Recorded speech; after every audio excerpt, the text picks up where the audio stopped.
Assalamualaikum warahmatullahi wabarakatuh. Bertemu lagi dengan saya Siska Afrina, NIM 19005039. Saya dari jurusan Pendidikan Luar Sekolah, Fakultas Ilmu Pendidikan Universitas Negeri Padang. Baiklah, di sini saya akan menjelaskan materi tentang teknik supervisi pendidikan.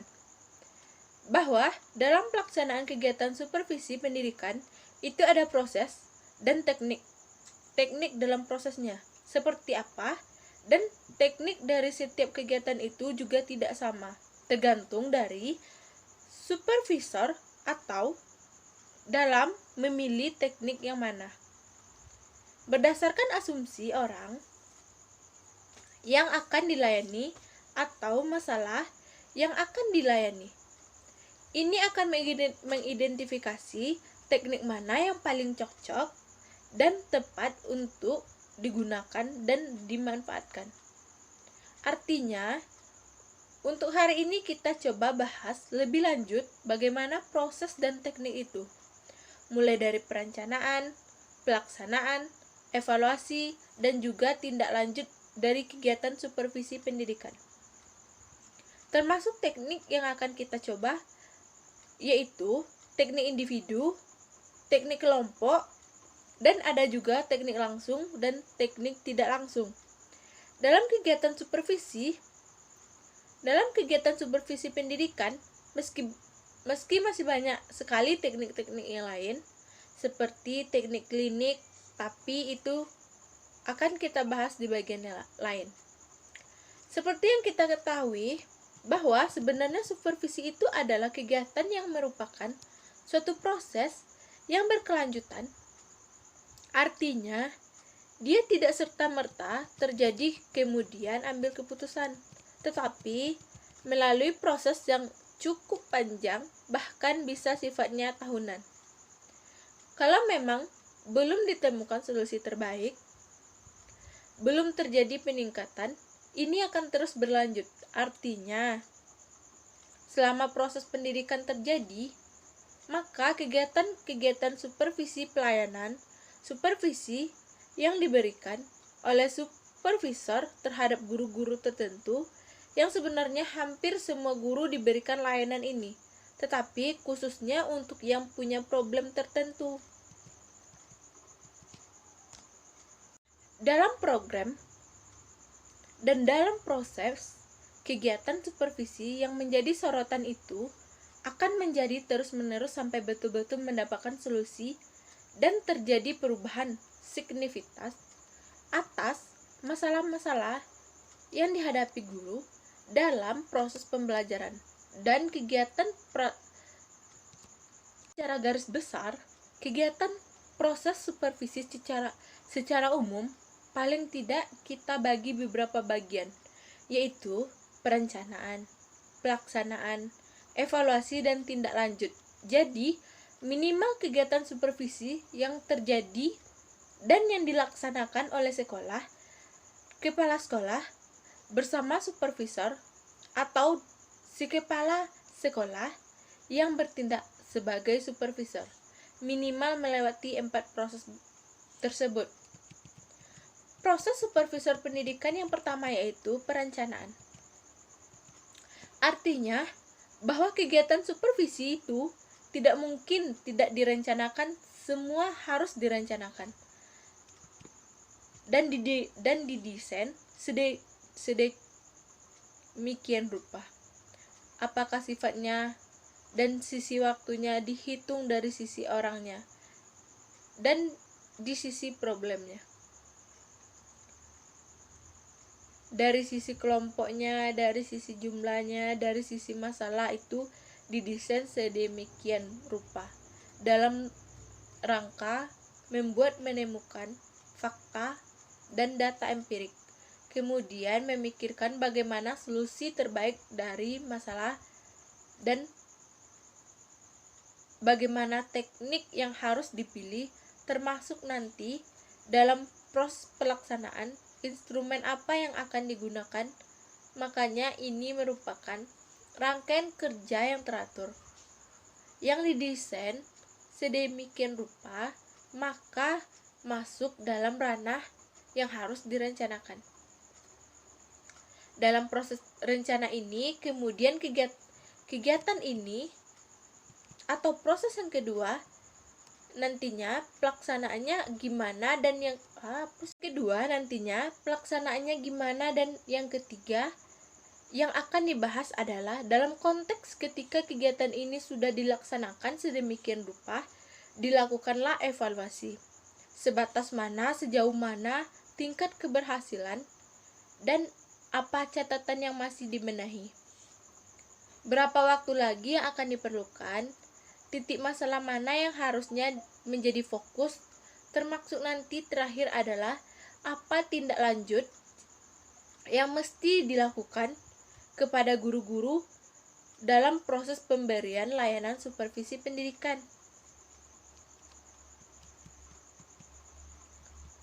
Ini kita coba lihat yang pertama, menganalisis. Yang pertama yaitu perencanaan. Perencanaan supervisi ini seharusnya memang disusun dan didesain sedemikian rupa oleh mereka yang dikategorikan atau yang kita sebut sebagai supervisor, yaitu orang-orang yang memberikan layanan supervisi pendidikan kepada guru.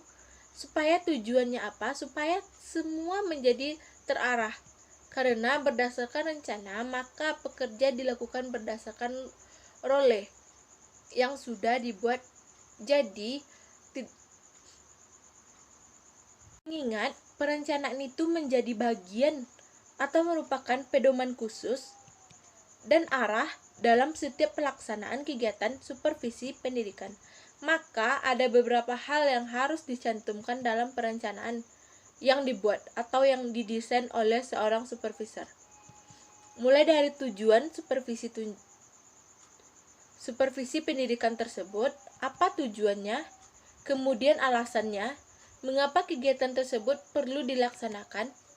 Ada juga bagaimana metode dan teknik yang masih dipilih dan dilakukan untuk mencapai tujuan yang telah dirumuskan tersebut, dan siapa yang akan dilibatkan atau diikutsertakan dalam proses panjang atau setiap kegiatan yang dilakukan. Selama identifikasi itu perlu diperbaiki. Waktu pelaksanaan juga termasuk dalam ranah hitungan perencanaan. Bahkan hal-hal yang diperlukan dalam pelaksanaan serta cara memperoleh hal tersebut dan berbagai solusi-solusi yang mungkin menjadi dasar berpijak atau berpikir atau menyelesaikan masalah tersebut menjadi banyak yang masih direncanakan. Maka pekerjaan ini menjadi pekerjaan yang tidak mudah bagi seorang supervisor. Artinya proses pertama dilalui yaitu perencanaan. Yang kedua yaitu pelaksanaan. Setelah rencana itu didesain sedemikian rupa, yang di dalamnya masuk berbagai kegiatan yang tadi kita bilang, maka saatnya untuk dilaksanakan. Karena rencana menjadi role dan cara menjadi pedoman bagi seorang supervisor pada saat melakukan atau melaksanakan kegiatan supervisi pendidikan ini, maka ambil dari seorang ahli. Misalkan Rifai mengemukakan bahwa pelaksanaan supervisi pendidikan seharusnya mengikuti beberapa kegiatan. Apa saja kegiatannya? Yang pertama, harus mengumpulkan data. Layanan supervisi adalah proses membantu guru dalam menyelesaikan setiap persoalan atau masalah, atau membantu guru memberikan layanan untuk meningkatkan skill kemampuan mereka. Maka perlu data-data yang real, data-data empirik selama proses yang terjadi. Artinya tidak hanya sekedar laporan dari si guru atau laporan pandangan mata, tapi memang melalui riset yang cukup panjang. Apakah dari teman sewajar, apakah dari siswa, laporan-laporan dari siswa, atau atau memang kita sendiri selaku supervisor melakukan perjalanan untuk melihat dan menemukan fakta-fakta terkait dengan hasil yang dimaksud, atau banyak hal lain yang kita bisa lakukan dalam menemukan fakta-fakta dan data empirik tersebut. Yang kedua, dalam kegiatan supervisi pendidikan, dalam proses pelaksanaan kegiatan ini, menurut Rifai, yang kedua adalah setelah mengumpulkan data, maka kita melakukan penilaian. Data yang telah dikumpulkan diolah sedemikian rupa menjadi mentah tersebut. Apakah yang didapatkan dari pandangan mata observasi langsung maupun tidak langsung, atau sebuah laporan yang lain tertulis dan segala macam, kemudian itu dinilai. Data-data mentah tersebut kemudian kita nilai. Yang menilai si supervisor. Penilaian ini dilakukan terhadap keberhasilan peserta didik. Misalnya keberhasilan guru serta berbagai faktor penunjang dan berbagai faktor yang kita anggap sebagai penghambat dalam proses belajar mengajar terkait dengan si guru yang akan kita berikan layanan tersebut. Selanjutnya, kegiatan ketiga adalah mendeteksi kelemahan. Kita tidak mencari kesalahan dalam seperti makna negatif dari kegiatan supervisi. Tempo dulunya yang mengidentifikasikan sebagai proses untuk mencari kesalahan, tapi sekarang kita mencoba mendeteksi saja berbagai titik-titik lemah sehingga terjadinya persoalan itu. Mendeteksi saja sehingga titik-titik lemah itu bisa kita selesaikan dan menemukan solusinya. Nah, pada tahap ini supervisor mencoba mendeteksi kelemahan atau kekurangan guru dalam mengajar. Dalam rangka apa? Mendeteksi berbagai titik masalah dan supervisor, dan mencoba memperhatikan beberapa hal yang berkaitan dengan pelaksanaan tugas guru dalam proses pendidikan atau pengajaran di kelas. Mulai dari penampilan guru di depan kelas, penguasaan materi, kemampuan, keterampilan, dan keterampilan guru dalam bagaimana penguasaan mereka menggunakan metode hubungan person. Misalkan hubungan dari guru tersebut terhadap muridnya. Selanjutnya, yang keempat, setelah memperhatikan kelemahan atau kita akan bisa memperbaiki kelemahan tersebut. Kalau tadi telah kita mendeteksi kelemahan, maka kita mencoba memperbaiki kelemahan.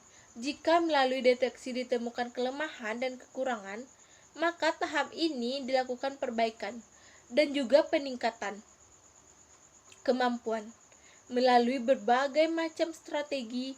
Makanya namanya supervisor itu adalah orang yang memiliki kemampuan supervision atau fisik ke depan. Mereka sudah tahu, kadang-kadang mereka akumulasi pikiran yang lebih luas, experience yang lebih panjang, kemampuan untuk menelaah dan menganalisis segala sesuatu lebih baik. Akhirnya, tidak semua orang yang memiliki kemampuan atau kita anggap pantas menduduki posisi sebagai supervisor. Yang kelima yaitu, dalam pelaksanaan ini apa yang terakhir? Yaitu, kita harus melakukan bimbingan dan pengembangan. Jadi setelah dilakukan penilaian, maka kita harus adanya proses pelaksanaan yang terakhir, yaitu melakukan bimbingan dan melakukan bimbingan pengembangan. tidak hanya sekedar bimbingan. Kita bimbing, tetapi kita lakukan pengembangan, kita lakukan peningkatan, kita bimbing, kita lakukan perbaikan. Supervisor perlu memberikan bimbingan kepada guru. Dimaksud agar apa yang diperoleh, agar apa yang telah diterima itu diterapkan, agar apa layanan yang kita berikan bisa dilakukan dan diperbaiki, itu bisa diterapkan pelan tapi pasti diaplikasikan oleh orang yang bersangkutan dalam proses belajar mengajar. Misalkan persoalan tadi, penampilan.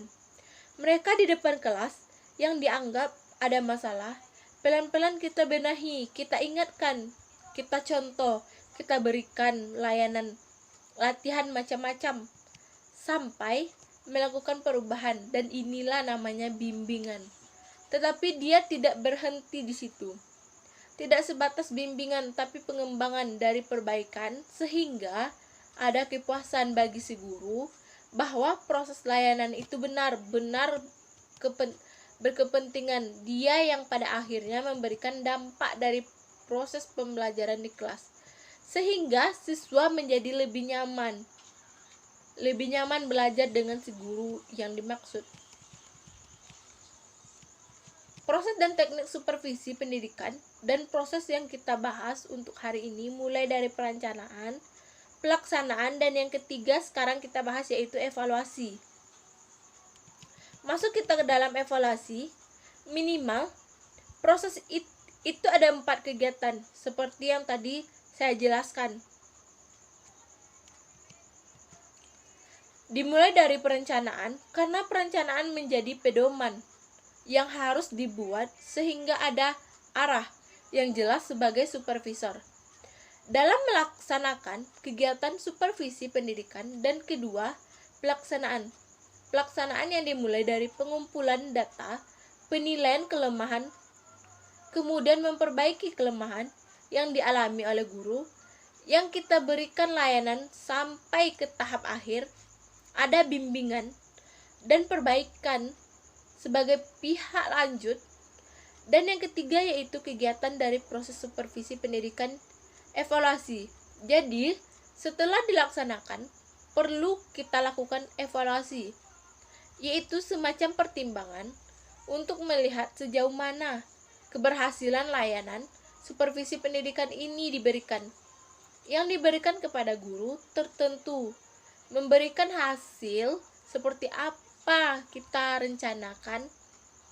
Jadi role-nya tetap rencana, tapi pelaksanaannya dan rencana itu kemudian ada instrumen khusus yang akan kita checklist sejauh mana tingkat keberhasilan, yang mungkin barangkali kita bisa hitung persen, kita hitung angka, kita bisa hitung berdasarkan nota tertentu, yaitu tergantung dari yang dibuat oleh supervisor berdasarkan instrumen yang dibuatnya dan yang disiapkannya.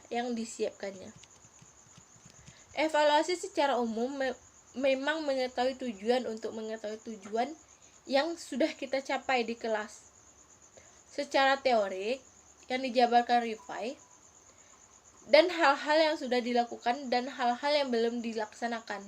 Jadi hal-hal yang sudah dilakukan, kalau memang sudah sampai ke tahap berhasil, cukup barangkali kita sampai di sana. Tapi kalau dipandang perlu lebih lagi, bahwa proses itu belum bergerak, maka tingkat yang lebih jauh, yaitu bagaimana evaluasi itu dilakukan untuk yang lebih tinggi. Misalkan menemukan strategi dan cara-cara yang lebih mampu, karena kita tidak boleh berhenti sampai di tahap artinya supervisor tidak bisa give up ketika sudah mulai memberikan layanan. Bagaimana bahwa kegiatan ini benar memberikan dampak dan hasil yang baik, meski memang prosesnya bisa menjadi lebih panjang, menjadi lebih banyak dan sangat panjang. Teknik evaluasi yang dilakukan melakukan wawancara, bisa juga dengan angket, bisa juga menggunakan observasi, dan bisa dimanfaatkan penampilan tertentu juga, bahkan tingkah laku guru dalam proses kegiatan keseharian bisa melalui kunjungan kelas. Perhatikan reaksi pendapat ketiga, seperti teman sewajar, pendapat dari siswa, sesama pegawai, orang tua, dan sebagainya. Semua itu bisa terjadi satu titik dalam proses mendapatkan data yang akurat dan bagi supervisor untuk menemukan, kemudian dievaluasi. Selanjutnya, tindak lanjut. Jadi, perencanaan ada pelaksanaan, ada evaluasi. Setelah dievaluasi harus ada tindak lanjut. Tidak berhenti dievaluasi saja, karena evaluasi ketemu hasilnya ternyata masih belum, harus ada tindak lanjut. Mau diapakan? Karena kegiatan supervisi harus sampai tahap layanan. Layanan memberikan bantuan dan menemukan hasil sebagai prospek dari bimbingan atas masalah-masalah tadi yang kita temukan bersama dengan guru yang kita layani. Jika ada kegiatan tindak lanjut namanya, dan dalam melaksanakan supervisi kegiatan pembelajaran memang diperlukan instrumen khusus berupa lembar pengamatan suplemen dan observasi yang isinya terkait dengan keterampilan mengajar, karakteristik mata pelajaran, pendekatan klinis, dan lain sebagainya. Dan dalam pelaksanaan kegiatan kita disebut sebagai kegiatan tindak lanjut. Ini sasaran utamanya tetap fokus pada kegiatan pembelajaran. Jadi, jangan lari arah dulu. Tetap pada proses pembelajaran. Karena sebesar-besar bantuan layanan diberikan adalah untuk memperbaiki skill kemampuan mengajar yang memberikan dampak bagi guru dalam proses pembelajaran terhadap anak. Yaitu cara-cara pelaksanaan dari tindak lanjut. Yang pertama ada mereview. Mereview rangkuman hasil penilaian. Jadi dari keseluruhan hasil penilaian dilakukan sekian lama, sekian bulan, bahkan sekian tahun dari direview, dirangkum dulu satu persatu. Apabila ternyata tujuan supervisi akademik dan berbagai standar pembelajaran yang sudah ada ditetapkan ternyata belum tercapai, atau kita anggap masih punya problem tertentu, masih banyak PR dalam bagian-bagian tertentu, maka sebaiknya dilakukan penilaian ulang terhadap pengetahuan, keterampilan, termasuk sikap guru yang menjadi tujuan pembinaan dalam proses pemberian layanan. Jadi memang harus ditarik lagi ke bawah, karena bisa jadi problemnya adalah si gurunya memang punya persoalan dengan pengetahuan, dengan wawasan, dengan keterampilan, dan dengan sikap, sehingga indikasi ketegasan, indikasi kemampuan merangkul, indikasi leadershipnya, kemampuan mempengaruhi orang, dan layanan bagi supervisor itu menjadi syarat mutlak dan menjadi persyaratan yang luar biasa ketika memang Anda diharuskan menjadi seorang supervisor. Yang kedua, caranya dalam membuat rencana, yaitu aksi. Membuat rencana aksi supervisi pendidikan sebagai berikut. Yang ketiga, yaitu melakukan implementasi atas rencana aksi pada masa-masa berikutnya. Jika tidak berhenti di masa ini, kalau memang belum kelar, maka akan dilanjutkan pada tahun akademik atau non-akademik berikutnya. Dan ada 5 langkah pembinaan kemampuan guru melalui supervisi, mulai dari menciptakan hubungan harmonis, analisis kebutuhan, mengembangkan strategi dan media, menilai dan revisi. Jadi, memang ada 5 langkah pembinaan kemampuan guru melalui kegiatan supervisi ini, yaitu mulai dari menciptakan hubungan yang harmonis, analisis kebutuhan, kemudian mengembangkan strategi dan media, setelah itu menilai dan melakukan revisi.